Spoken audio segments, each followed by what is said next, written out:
Bakana nuuf keessan jiru keessan hune qomo. Akkam naguma jaallantii yaa baggeettan marti keessan. Waan cufaa obsaan dabarsaa baga majii tokko geessan. Guyyaa kan dhaqqabu keenyaan bagdassanuuf dhageessan. Baga ayyaana uumaa keessan ayyaana bara haaraa. Kan dhufuun nuun haa ga'u hundu coomaa baaraa. Jabaadhaa Oromoo koo waan hundaan milkaa'ima. Ayyaanni ammajji tokko nuuf haa ta'u ayyaan gaarii. Bara dhugaanitti dagaagee shuuba bal'atu akka baarii. Barri haara lammaa kun kan filee taphannu haarii.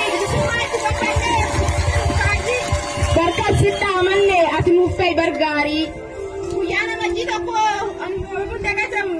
Tokkoon baraara seenuu fi waggaara kabajama. Kan baraa qofaa miti waa hedduu yaadatama. Guyyaan kun guyyaa addaatii waboon guyyaa jajjabaa. Gaafa jaallan keenya marfamtee marfama diinaa cabsite. Gaafa obbolootii waboon nurraa gammoojjiin wareegamte. Guyyaa jaallan akkaan barbaadee gurmuu walii ciccite. Guyyaa jaallan wal tuftee erbuu isaanii haaromfatte. Qabsoo duubatti deebilootite.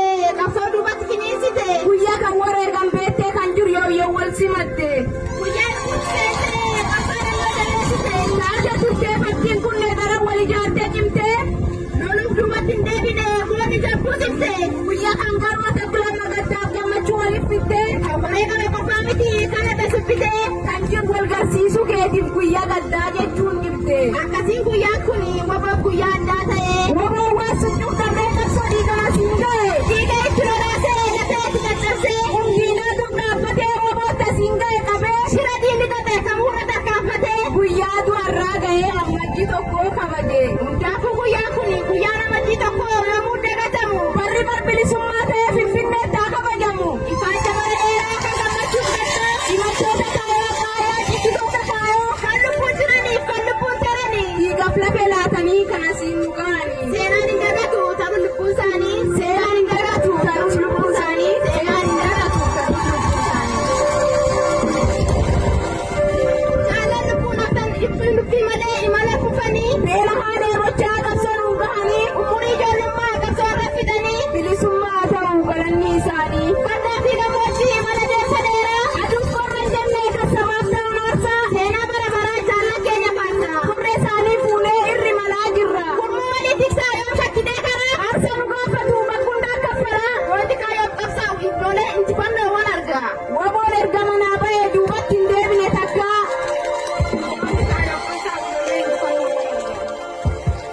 Hin biqile naanna'ee Oromiyaa marsee. Kaabaa kibba jennee kun olola labsee. Bahaadhi haallolee diina godhe daaraa. Beela haadee mataa gaaraaf tapha ba'a. Lafeen goos qabsoof dhumee boriif seena ta'an ba'a.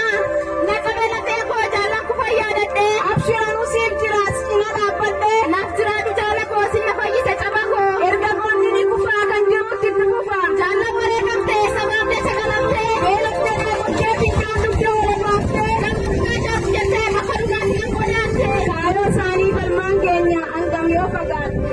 Saba isaaniif gajeelanii haasaa lubbuu ta'anii. Kaayoo jira taatee du'aan boodas hojii ofiitiin kabajamu. Akka Oromiyaan walaboomtee hammadoomtutti. Falmaan hin dhaabbatu. Jaallan nurraa kufan seenaa naa yaadatu.